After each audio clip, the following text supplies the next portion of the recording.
El Evangelio de Juan, y así comenzamos con el Evangelio de Juan. Y me acuerdo que cada mes o cada 2 meses que leía Juan, siempre yo decía, es que esto no lo había visto y ahora lo veo.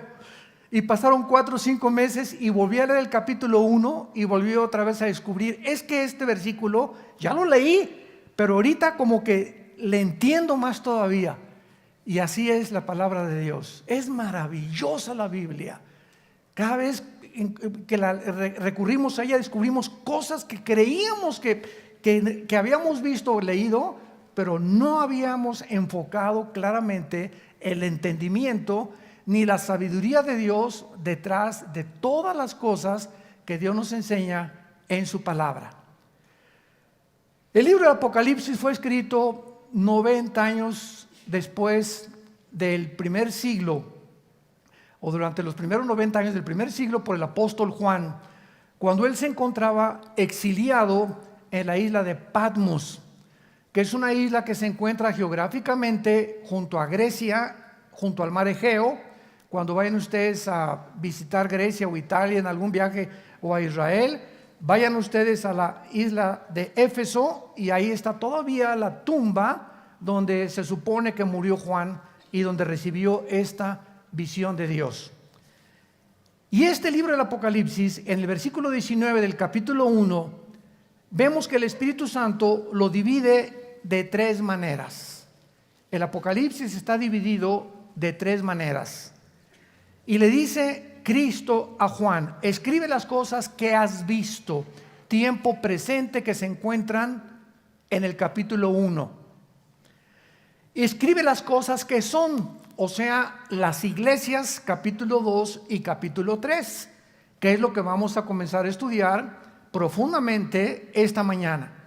Y en tercer lugar, y las que han de ser después de ¿qué cosa? De estas, o sea, después de las iglesias, que comienza el capítulo 4 hasta el capítulo 19. Entonces el capítulo 1 es lo que es, el capítulo 2 y 3 las cosas o el tiempo de la iglesia, y el capítulo 4 en adelante la iglesia ya no se encuentra. Y así comienza el capítulo 4, versículo 1. Oí una voz que me dijo: sube acá. Y vemos que es un tipo del arrebatamiento de la iglesia. Así que del capítulo 4 al capítulo 19 la iglesia ya no vuelve a aparecer en el libro del Apocalipsis, porque la iglesia no va a estar aquí en el tiempo de la gran tribulación. Gracias a Dios. Y cuando nosotros comenzamos a descubrir, como lo vamos a compartir en el desayuno, de que somos realmente la última generación, yo puedo estar seguro que tu vida no va a ser la misma. Cuando cobres conciencia que nos encontramos en la orillita de en cualquier momento el Señor viene por nosotros, tú vas a comenzar a cambiar tu manera de vivir, de pensar. Vas a tener que arreglar las cosas que tienes que arreglar lo más rápido posible para que seas digno de ser arrebatado. Y no creas que cuando oigas que millones de personas desaparecieron en el mundo, te quedes aquí y tu esposa ya no está aquí, o tu esposo, o tus papás, o tus hijos. Llegas a la iglesia y aquí ni pastores, ni casi no hay nadie de gente, y digas: fue verdad, ¿qué harías? ¿Qué harías? ¿Caerías llorando en el suelo aquí en medio de un pasillo en la iglesia a la que tú pertenezcas, jalándote los pelos y diciendo: Dios mío, pero ¿por qué no tomé en serio a Dios? ¿Por qué no realmente hice caso de las cosas que oí cada domingo o entre semana en los estudios bíblicos? ¿Por qué yo no pude realmente entender que con Dios no se juega? Y que estamos en tiempos en que Dios nos está con este libro anunciando: vengo pronto por ustedes. En el capítulo 2 ya se describen 7 iglesias. El número 7 en la Biblia es un número que se usa para la perfección, para lo que está completo. Porque en la Biblia hay lo que se llama la gematría. La numerología se puede confundir con la famosa cábala, porque hay, ¿verdad? Como dicen, el número 13 es un número de mala suerte, y en hoteles no hay el número 13, o pasar debajo de una escalera es mala suerte, o encontrarte un gato negro es mala suerte, que son supersticiones y que son cosas que no tienen nada que ver con el cristianismo y que tenemos que desechar de nuestra vida. Yo en una escalera paso por debajo y ¿qué le digo a la escalera? ¿Y qué pasé debajo de ti y qué? Por el amor de Dios. Un gato negro, lo asusto yo al gato negro. Entonces, pero en la Biblia hay lo que se llama la gematría, porque el idioma hebreo y el lenguaje griego, que fueron los dos lenguajes, con la excepción del libro de Daniel, del capítulo 2 al capítulo 7 de Daniel, fue escrito en arameo. Es la única excepción en toda la Biblia. Pero todo el Antiguo Testamento fue escrito en hebreo y en griego el Nuevo Testamento. Entonces, el lenguaje hebreo tiene en cada letra un símbolo numérico. Por ejemplo, cuando venimos al lenguaje de griego, sabemos que la B es el 5, la X el 10, 2X 20, una X un palito y una X 19. ¿De dónde salían esos símbolos que le llamamos romanos?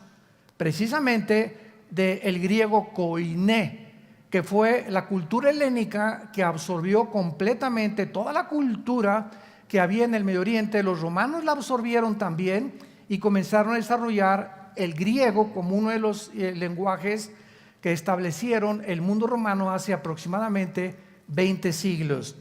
Entonces, cuando venimos a la Biblia, el número 1 representa la unidad. Dice la Biblia, en un matrimonio tú y tu esposa no son dos. Son dos físicamente, pero espiritualmente son uno delante de mí.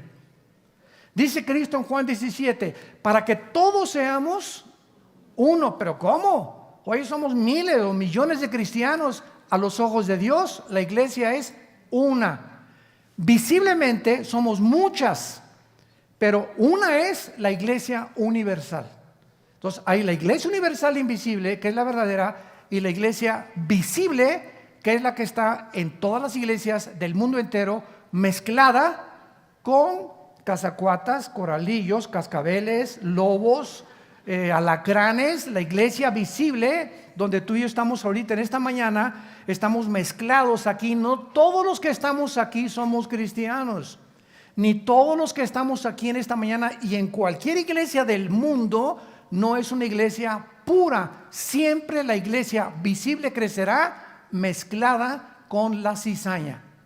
Siempre habrá cizaña en medio de nosotros. Pero la iglesia universal, la que es una delante de Dios, fue la que fue bautizada con el Espíritu Santo en el cuerpo de Cristo, al cual pertenecemos cuando nos identificamos con Él y le recibimos como Señor y como Salvador. El número 2 en la Biblia representa el testimonio. Cristo mandaba de 2 en 2 a sus discípulos a testificar. Y esto era para protegerse. Por ejemplo, hace muchos años había un gran predicador, David Wilkerson, que se acaba de matar hace un año más o menos, ahí en Texas precisamente. Y yo recuerdo que él dejó todo lo que era la atención, la televisión, etcétera, etcétera, y se fue a fundar en Nueva York una organización llamada en inglés Teen Challenge, desafío a la juventud o reto a la juventud. Él se hizo famoso porque él sacó de Nueva York, del Bronx de Nueva York, a un muchacho llamado, que comenzó era el jefe de los Mau Mau, y era uno de los muchachos más drogadictos y de los peores que había, y entonces sacó un libro que se llamó El filo de la navaja. Pero cuando comenzaron a ganar los drogadictos, comenzaron también a ganar a las prostitutas. Y entonces David Wilkerson rentó una camioneta y les prohibió a todos los cristianos que iban a testificar a las prostitutas de Nueva York que fueran solos.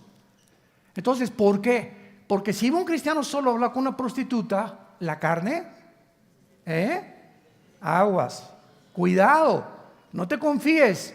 Tú tratas de testificar. Por eso a los pastores yo les aconsejo, nunca un pastor le dé un testimonio o un consejo a una mujer joven. A las viejitas está bien. ¿Por qué? Porque estamos arriesgando una relación sentimental que nos gana la carne y el diablo. Entonces Dios dijo, vayan de 2 en 2. Entonces David Wilkerson comenzó a obedecer a Dios y ver la sabiduría de Dios. Entonces bajaban a testificar de parejas, vendían 2 o 4 o 2, 3 parejas, y es mucho más difícil. Las subieron a una camioneta las prostitutas que aceptaban ser rehabilitadas, pero ya iban con 2 o 3 matrimonios. ¿Ven? Porque fue la técnica en la que Él les dijo: nunca se bajen a testificarle a nadie ni a ninguna persona solos. ¿Qué dice Judas?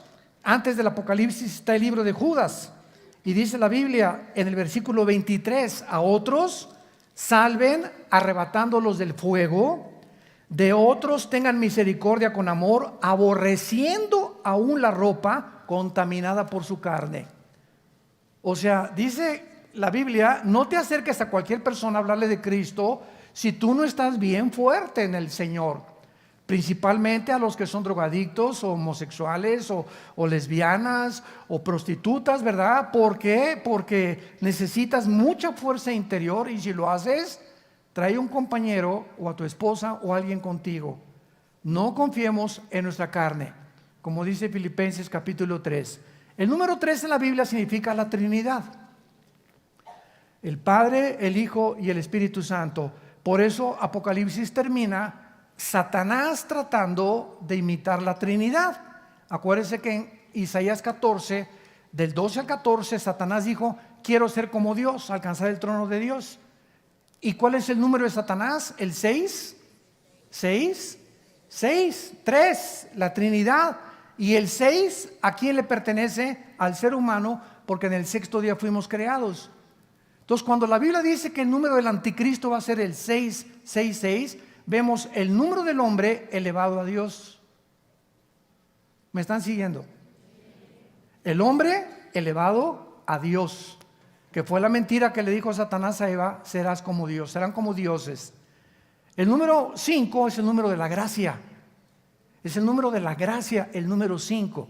El número 6 es el número del hombre. El número 7 es el número perfecto.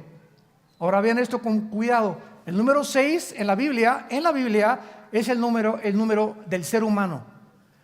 Y el ser humano con Cristo, ¿a dónde subimos? ¿A dónde? Camino a la perfección, para estar completos. Un ser humano sin Cristo es un ser humano imperfecto.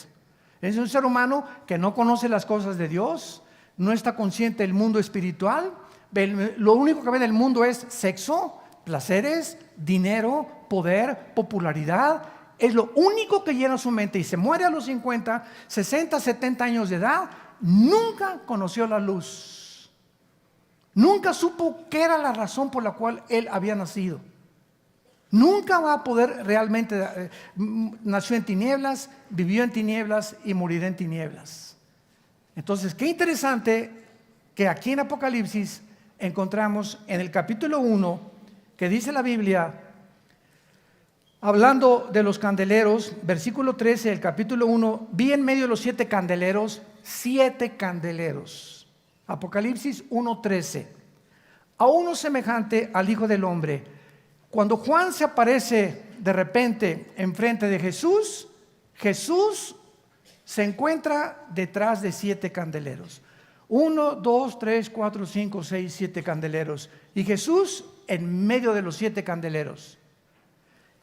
Y dice en el versículo 20 el misterio de estos candeleros. Nosotros usamos el símbolo del candelero, o se llama el menorá en el hebreo, para nuestra organización. Vía No para el Mundo tiene como símbolo, ¿qué cosa? Un menorá. Y si tú no sabías por qué, ahorita lo vas a saber. Dice el versículo 20: el misterio de las 7 estrellas que tenía en la mano derecha Cristo, y de los 7 candeleros de oro. Las 7 estrellas son los ángeles de los 7 iglesias, y los 7 candeleros que has visto, ¿qué cosa representan? La iglesia. Un candelero, ¿cuántas ramitas tiene? 7. ¿Cuál es el número del hombre? 7. Ok, pongan atención. El candelero tiene 7 ramitas. ¿Ok? 3 a la izquierda y 3 a la derecha. ¿Y el del medio? Es Jesús. Es la iglesia con Jesús lo que nos lleva a la madurez. para que no nos equivoquemos en los símbolos que aparecen como las cabezas y los cuernos, etcétera, etcétera, que nos lo interpreta el libro de Daniel. Entonces, la Biblia es como una tela donde todos los tejidos y los hilos se encuentran unos con otros y se forman unos con otros como un telar impresionante tejido por Dios, donde tenemos que encontrar, aquí hay un hilo suelto, tenemos que encontrar a cuál pertenecía para poder unirlo y no amarrarlo con otro hilo y hacer una herejía. Y es el problema de los cristianos nuevos o que quieren aspirar a un liderazgo espiritual y no tienen el conocimiento suficiente o los años suficientes en el estudio de la Biblia para atreverse a dirigir una iglesia o a tratar de enseñar la teología de los símbolos o de los libros proféticos de Dios. Muy bien, y así seguimos. El número 12 es el número del gobierno, por eso fueron 12 discípulos, 12 tribus de Israel. Entonces todo tiene en la Biblia un significado. Y vamos pues a comenzar con la iglesia de Éfeso. La iglesia de Éfeso la fundó el apóstol Pablo en Hechos capítulo 20. Es la iglesia donde él pasó 3 años con ellos. Y recuerden ustedes que ahí en Hechos 20, cuando se va a la playa Pablo, van todos los cristianos detrás de él llorando. Oye Pablo, ¿cómo nos vas a dejar aquí? Y entonces Pablo les da los últimos consejos a esta iglesia y les dice: cuando yo me vaya van a entrar a la iglesia lobos, no conejitos ni venaditos. Van a entrar lobos a la iglesia. Sí, abran los oídos. Por lo tanto, les dice a los líderes: a ustedes los responsabilizo de todas estas ovejas para que cuiden la sana doctrina. Y los encomiendo, dice Pablo, la única forma en la que los cristianos pueden protegerse de las falsas doctrinas, los encomiendo a la palabra de la gracia, la cual es poderosa para darles herencia con todos los santificados. Entonces, la única forma de protegernos en el tiempo que estamos ahorita viviendo el cúmulo de herejías que están en el internet, en YouTube. Cada semana a nosotros me hablan y me dicen: oye Armando, apareció un nuevo sitio con tu nombre pidiendo dinero. Virgen de la Macarena. Por lo menos 2, 3 veces al mes que hay un Facebook. Y no nos cansamos de decirles: por favor, cuando vengan al Facebook, vean la página oficial que tenemos. Pero no se imaginan la cantidad de piratería que existe. Esta es una semana, encontramos un Facebook que están pidiendo en mi nombre dinero, imagínense nada más. Y ahí van los cristianos y mandan sus ofrendas y se las estás mandando, ¿verdad? Ya sabes a quién, a los hijos de Moloco. Bueno, entonces esto es importante como tener como una base para poder comenzar a entender la iglesia de Éfeso. La iglesia de Éfeso se fue Pablo y después quedó Timoteo al frente de esta iglesia de Éfeso. Así que cuando Juan escribe esta carta, tenía 90 años de edad ya el apóstol Juan. Ya había habido 3 pastores, también estuvo Apolos y Aquila. Mucho tiempo en Éfeso ya había habido pastores, Pablo, Timoteo, habían tenido muy buenos pastores para que fuera una iglesia ardiente en el Señor.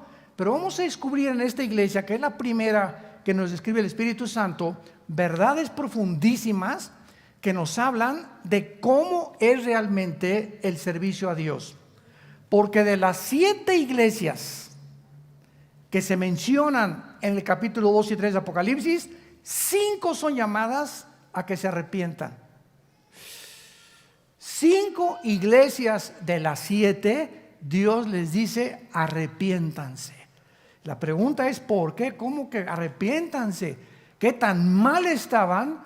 Es un símbolo profético que el Espíritu Santo nos muestra. Como dijo Jesucristo: cuando venga el Hijo del Hombre, ¿hallará fe?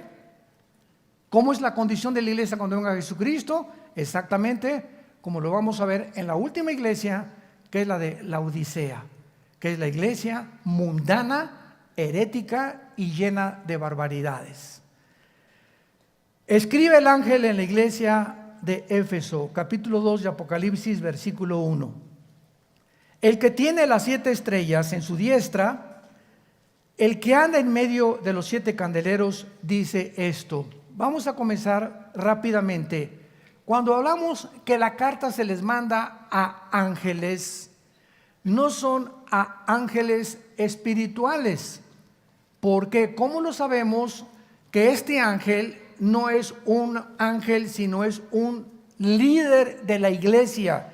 Vamos a ver algunos pasajes, por ejemplo, rápidamente Mateo capítulo 1, versículo 10, y veamos que la palabra angelos en el griego se usa continuamente en la Biblia del Nuevo Testamento para describir a los mensajeros humanos de Dios. Mateo dice aquí en la Biblia 11, versículo 10, claramente la palabra que se menciona aquí es la palabra angelos en el griego, porque este es de quien está escrito: he aquí yo envío aquí no se tradujo ángel, es la palabra angelos en el griego, mi mensajero, que está hablando de Juan el Bautista. Vean otro ejemplo en Lucas capítulo 7, versículo 24 y 27. Cuando se fueron los angelos, y no se tradujo ángeles, se tradujo mensajeros, porque literalmente la palabra ángel significa eso, mensajero. Cuando se fueron los mensajeros de Juan, comenzó a decir Juan a la gente, etcétera, etcétera. Y el versículo 27, este es de quien está escrito: he aquí yo envío mi mensajero delante de su faz. Entonces vemos que en el Nuevo Testamento la palabra angelos se traduce muchas veces mensajero humano, y aquí en el Apocalipsis no puede ser mensajero celestial, porque Dios en Primera de Pedro capítulo 5, Dios le dice a Pedro que los líderes de la iglesia son los mensajeros, los pastores responsables que deben alimentar al rebaño de Dios, no por ganancia deshonesta, no de una forma forzada, sino voluntariamente. Y el príncipe de los pastores algún día le dará a los líderes de las iglesias y a los pastores que fueron fieles hasta la muerte la recompensa de la vida eterna. Y no solamente eso, sino que también las coronas que pueden pertenecerles a este tipo de personas. Muy bien, entonces este mensaje es enviado a los líderes de las iglesias, pero también a los individuos de las iglesias, porque la aplicación tiene 2 o 3 formas de principio espiritual. Número 2, Éfeso era una iglesia que era en un puerto llena de maldad, de paganismo, porque tenían a la diosa Artemisa, diosa de los efesios o Diana de los efesios. Era el templo dedicado a esta diosa y se consideró una de las maravillas del mundo. También tenían templos en Roma a los emperadores Adriano y Severo. Abundaba Éfeso, este puerto, en las supersticiones, brujerías, astrología, hechicería. Por todos lados vendían amuletos, como los que se están vendiendo ahora a las cristianas. Te vendo este pañuelito ungido para que lo pongas en tu cojín y te acuestes y se te vaya tu dolor de cabeza. Y te vendo este aceitito de Jerusalén para que te lo untes y lo untes en tu casa.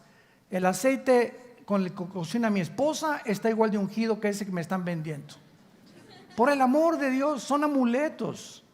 El momento en que nosotros quitamos nuestros ojos en Jesús y nuestra fe, que Él es el autor y consumador de la fe, y lo ponemos en un objeto, en una persona, en una organización, en un amuleto, en ese momento estamos alejándonos de Dios.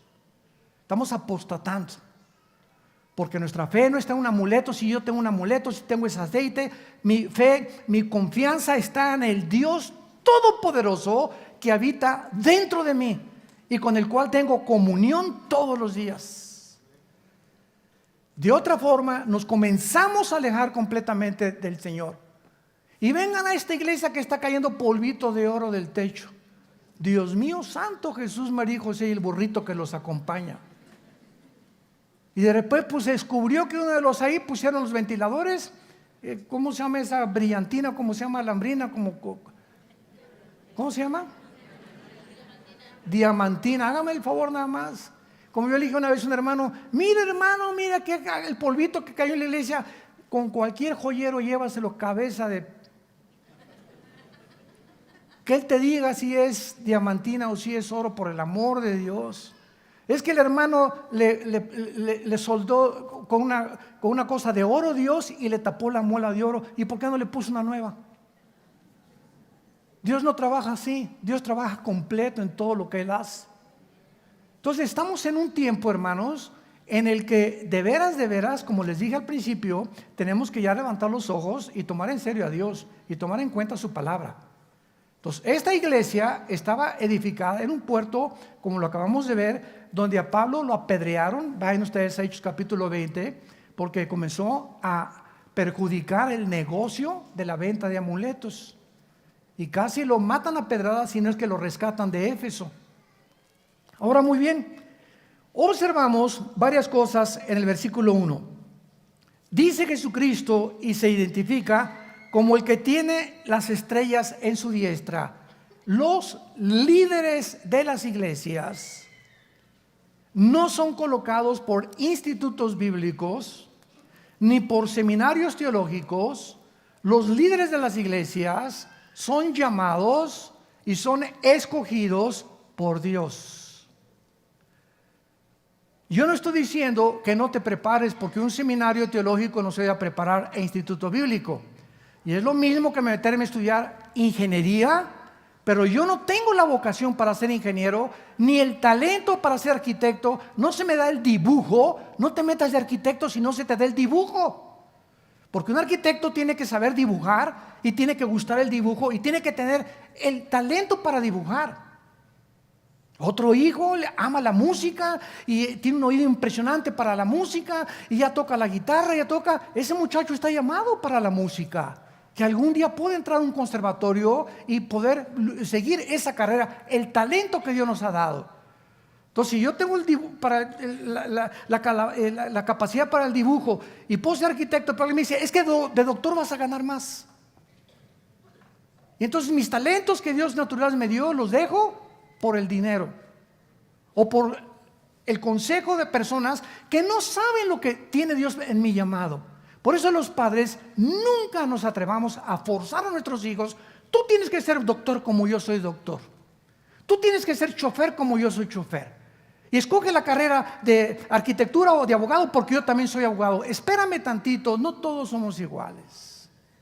Veamos en 1 Corintios capítulo 12 esta verdad, en la cual es muy fácil equivocarse con nuestros propios hijos, forzarlos a que estudien algo a lo cual Dios no los ha llamado. Qué grave error. Dice 1 Corintios 12, versículo 8, porque a vamos a ponerle a Pancho, le es dada por el Espíritu palabra de sabiduría.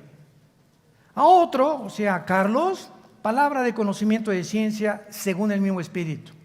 A otro, vamos a ponerle Bernabé, le fue dado por el mismo Espíritu. A otro, a Cipriano, dones sanidades. Lo que el Espíritu Santo nos está tratando de decir es que todas las cosas que cada uno tiene son diferentes. Versículo 10, a otro hacer milagros, profecía, a otro discernimiento de espíritus, a otro diverso género de lenguas, a otro interpretación de lenguas. Versículo 11, pero todas estas cosas, ¿qué cosas? La repartición de los dones, la repartición de los talentos, las hace uno y el mismo Espíritu, repartiendo en particular, traducción a la mexicana, como a él le da la gana. Tú no escoges hablar en lenguas.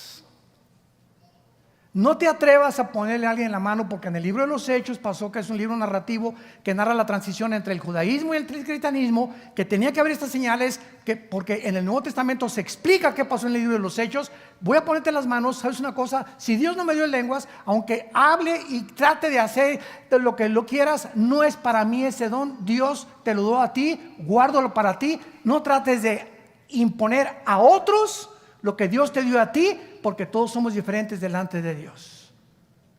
No tratemos de caer en esa trampa tan grande en el cristianismo.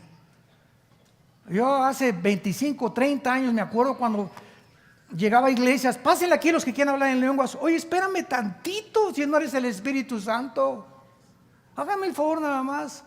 O pásenle aquí a recibir el bautismo del Espíritu Santo. Oye, si hay alguien que pasa y no ha sido bautizado con el Espíritu Santo, no es cristiano. No hay entre los cristianos, los que son cristianos, pero no tienen el bautismo del Espíritu Santo, porque si les falta el bautismo del Espíritu Santo es la iniciación y el paso principal para pertenecer al cuerpo de Jesucristo. 1 Corintios 12, 13. Y a todos se nos dio a beber del mismo Espíritu y todos fuimos bautizados por el mismo Espíritu. Pero hemos llegado a hacer tantas barbaridades en las iglesias y se han aceptado como si fueran verdad, porque no se ha checado y rechecado en la Biblia que lo que estamos enseñando es tradiciones que entraron hace 40 años, los 70s y los 80s, y no hemos corroborado que la Biblia enseñe eso. Entonces, así pasa con todas las cosas.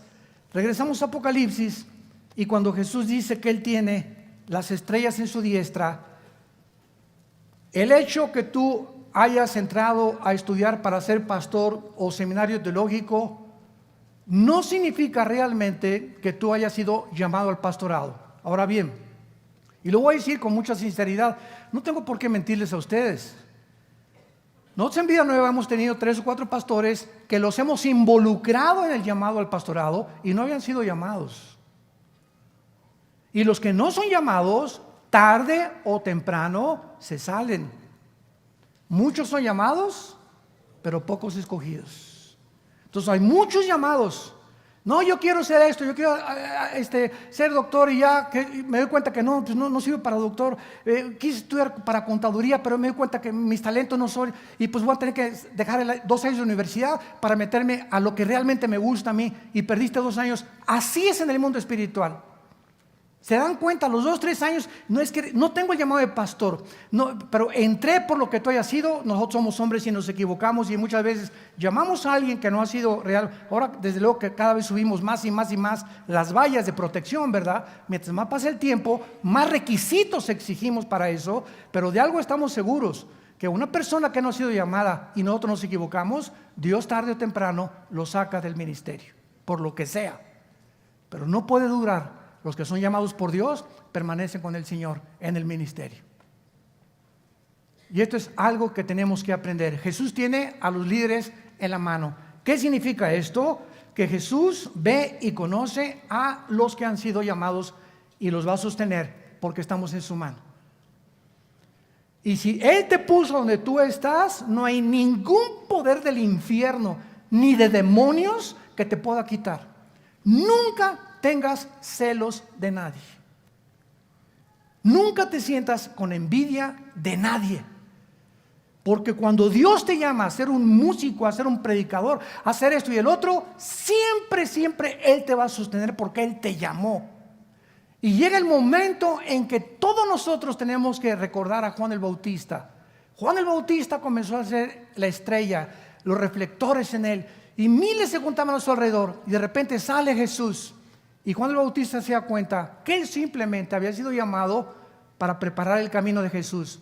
Y Juan el Bautista dijo estas palabras: es necesario que él crezca y yo mengue. Llega el momento en que tú eres Miss Tlanepantla. Tienes 25 años y vas a ser a los 35, 40, y tu belleza, y va a llegar otra más bonita que tú. O ya te está pisando alguien detrás, un artista, un cantante. Siempre habrá alguien mejor que nosotros. Y nuestro llamado no dura siempre para ser las estrellas. Y así pasa con predicadores, con artistas, con cantantes. Siempre hay alguien detrás que viene mucho mejor que nosotros. Y nosotros los pastores, les he dicho a muchos congresos que hemos sido invitados a los pastores, hay pastores que tienen 15 años ellos y no le prestan el púlpito a nadie. No entrenan a nadie por el celo o la envidia que les van a quitar y van a ser más famosos que ellos. Y nosotros tenemos ya 40 años de ministerio. Por eso son las cosas. Me ven ustedes pocas veces aquí en el norte. Si yo sigo cada domingo aquí en el norte, hacen un ídolo de mi persona. Se los digo con todo mi corazón. Y ya no dejo de venir y ya no viene la gente.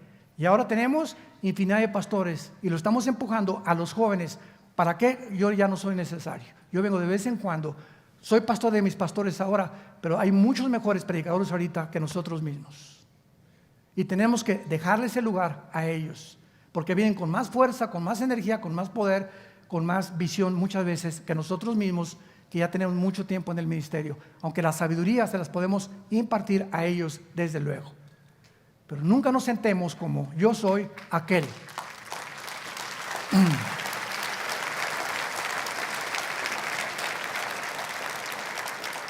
Estamos para empujar a los jóvenes, para promover a los jóvenes, para empujarlos. Súbete, tú puedes. Y cada vez nosotros irnos menos y menos y menos y menos, si queremos seguir a Jesús. Y en segundo lugar, ¿verdad? Esto que hablamos, Jesús, cuando dice yo tengo las 7 estrellas, nos está diciendo que Él no tiene preferencia por ninguna denominación, porque no hay barreras en el cuerpo de Cristo. En el cristianismo hay nazarenos, presbiterianos, bautistas, pentecostales, carismáticos. Cuando nos preguntan, ¿y ustedes qué denominación son en Vida Nueva? No tenemos ninguna denominación, somos una organización cristiana evangélica, porque la palabra evangélica se adoptó desde 1940-45 en Suiza, cuando se hizo la votación para determinar quiénes eran los cristianos evangélicos, a diferencia de los mormones, a diferencia de los testigos de Jehová, a diferencia de los adventistas, que ya no forman parte del cristianismo, sino de grupos sectarios.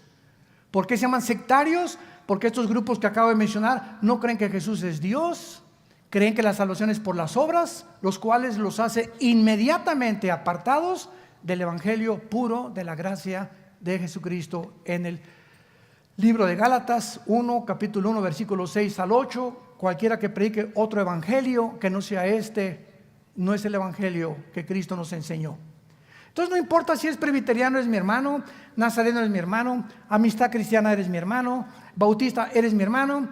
Pues los bautistas le ponen más énfasis a alguna cosa, al evangelismo. Los presbiterianos tienen la iglesia, la teología de la reforma. ¿Qué significa esto? Que ellos creen que Israel ya no forma parte del plan de Dios. Los dispensacionalistas, dispensacionalismo al cual nosotros pertenecemos, es la teología que enseña que Israel, Dios no ha acabado con ellos, que viene otra vez en la tribulación a terminar el plan con ellos, y la semana 70 de Daniel. Los pentecostales le ponen énfasis increíble a las lenguas, ¿verdad? Y se tiran al suelo y lloran, etcétera, etcétera. Cada quien en la forma en la que se expresan en la alabanza. Otros gritan, otros se jalan los pelos, otros comienzan a temblar así como alambres eléctricos.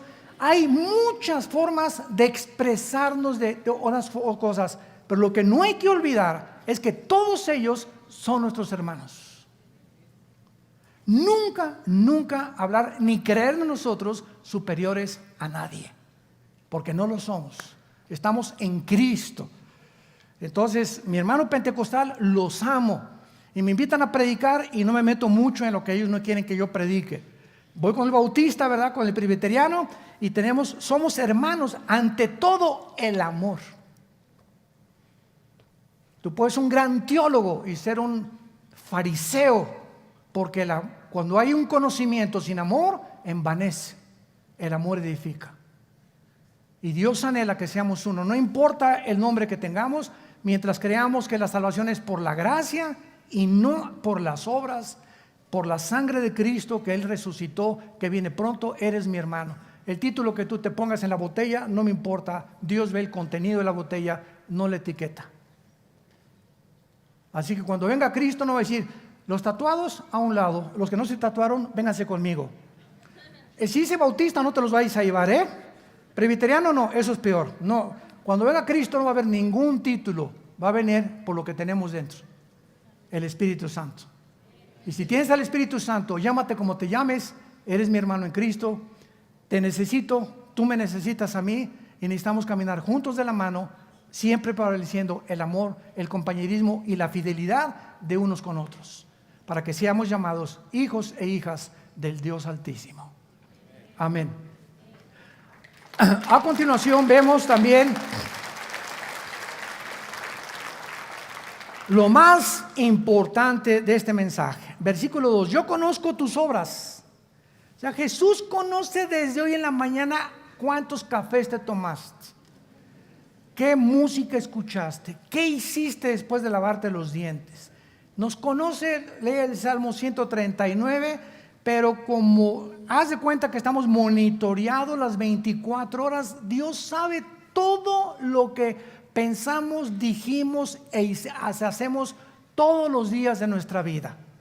Yo conozco tus obras, y se los dice a todas las iglesias, y tu arduo trabajo y paciencia, y que no puedes soportar a los malos, y has probado a los que se dicen ser apóstoles y no lo son, y los has hallado mentirosos, y has sufrido y has tenido paciencia y has trabajado arduamente por amor de mi nombre y no has desmayado. Vean todas las cosas buenas ante nuestros ojos que Dios y Cristo reconoce. Nada de estas cosas son malas. Pero de repente Jesús les dice: todas estas cosas que hiciste son muy buenas y las reconozco. Pero ¿sabes una cosa? Las echaste a perder porque perdiste tu comunión conmigo. Tengo contra ti que has perdido tu primer amor. En otras palabras, podemos hacer todas estas cosas que acaba de mencionar Jesucristo sin que realmente tengamos una comunión con Él. Esto es increíble. ¿De qué forma tan increíble es la carne consagrada? Si vemos a los gurús allá en el Himalaya y a todos los que se rapan el pelo, nos ganan porque se aislaron, nunca van a la discoteca, nunca ven la serie de Luis Miguel en Netflix, ni del Chapo tampoco, no toman alcohol, no toman café. Si se trata de realmente jamás haber hecho nada, no tienen la oportunidad de ver a ninguna mujer tampoco, porque allá están en un convento encerrados, nos ganan a nosotros. Los mormones ni café toman, nos ganan también, ni café toman. Los que se encierran en los conventos, ahí están guardados, no van a discoteca, no van a ningún lado, nos ganan a todos los cristianos. Porque si se trata de ver, cuando venga Jesús, qué obras hicimos, ellos están completamente arriba de nosotros. Sin embargo, ¿cuál es la diferencia? La diferencia está en que tú puedes hacer todas estas cosas, encerrarte en un convento, irte a los Himalayas, hacer buenas obras ya siendo cristiano, en la energía de la carne y no en la energía del Espíritu. Todo esto lo hiciste como fruto tuyo porque tú lo puedes hacer. Vuelvo a repetir, es increíble la religiosidad que ya traemos nosotros en la naturaleza humana. Sin que el Espíritu Santo tenga nada que ver, puedo repartir folletos, puedo repartir volantes, puedo barrer la iglesia, puedo decir que soy celoso de Cristo y puedo tener celo de la doctrina, etcétera, etcétera, en el poder de mi carne. Increíble. Y con la visión de rayos X que tiene Jesucristo, les dice: todas estas cosas ustedes las hicieron porque han comido del árbol de la ciencia del bien y del mal. ¿Se acuerdan de Génesis capítulo 2? Eva y Adán. Vamos entendiendo cada vez la Biblia. No coman de ese árbol. Es el árbol del mal, ¿verdad? Óyeme bien, Adán. Ese árbol es del bien. ¿Del bien? ¿Sí? Tof es la palabra hebrea. Ra, la palabra para mal, R-A, Ra. Tof y Ra, el bien y el mal, están en un fruto. Y si tú comes de ese fruto, tú vas a comenzar a decidir por ti mismo, Adán y Eva, qué es bueno y qué es malo. Y yo no quiero que ustedes decidan lo que es bueno y qué es malo, porque yo soy el legislador de la moral. Yo soy el que doy los mandamientos, yo soy el que decido lo que es bueno y lo que es malo. No a los ojos de ustedes, ni de la psiquiatría, ni de la arqueología, ni de la antropología, ni de la psicología, ni de nadie. Ningún ser humano puede decir para qué sirve el sexo más que Dios. ¿Cuándo debe ser usado el sexo más que Dios? ¿Qué es el matrimonio más que Dios? ¿Qué es la familia más que Dios? Todos los demás son charlatanes, porque Él es la autoridad y Él lo estableció en su palabra.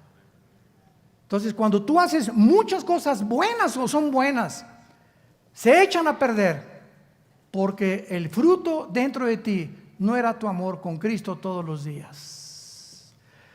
Y dice Gálatas capítulo 5, el fruto, ¿qué dice a continuación? ¿De quién es el fruto? No es de nosotros. El fruto que producimos, amor, gozo, paz, paciencia, tiene que ser el resultado de mi comunión diaria, abrazado a la vid, chupando lo que Dios me da a través de su palabra. Y ya que todas las mañanas tengo mi devocional con Cristo y mi relación con Cristo, y entiendo que eso es el cristianismo, mi comunión diaria con Él, lo que yo haga será el fruto de mi comunión en la mañana con Él. Pero si dejo de tener comunión con Jesús 1 o 2 semanas y hago muchas cosas buenas, se echan a perder porque no son del Espíritu. ¿Me van siguiendo? Tenemos que aprender a diferenciar. Dios ve los motivos. ¿Cuántos pastores vienen a quererse pastores con motivos equivocados? ¿Por un sueldo? Porque no les fue bien en su profesión, etcétera, etcétera. ¿Cuántas personas hacen lo que hacen por motivos equivocados? ¿Cuántos políticos gobernantes hacen lo que hacen por motivos equivocados y no para servir al pueblo? En todas las áreas de la vida, Dios ve los motivos. ¿Por qué haces lo que estás haciendo? ¿Qué es lo que te impulsa? ¿Qué es lo que te mueve a hacer lo que estás haciendo? Si no es tu relación con Cristo, hoy en la mañana, lo que tú estás haciendo durante todo el día se va a echar a perder. Es el fruto del bien y del mal. Es bueno lo que estás haciendo, pero el mal lo echa a perder porque no es del árbol de la vida. ¿Sí me entienden? Le pido a Dios que me entienda. Es importantísima esta lección de la iglesia de Éfeso. Y Jesús los acusa, ¿verdad? Todas tus buenas obras, ¿verdad? Tienes que entenderlo. Y finalmente les dice: Jesucristo, en el versículo 3, has sufrido, has tenido arduamente por amor a mi nombre. Yo amo a Jesucristo. Yo conozco a cristianos que van a otro ejemplo, a un congreso de alabanza, y el congreso de alabanza está hasta arriba, y caen los jóvenes y lloran, y es normal, y es natural, y los toca, y sí, Jesús por aquí, por allá, y te tocó, y el predicador que oí este domingo me hizo llorar, todo lo que tú quieras y digas. Y el lunes, y el martes, el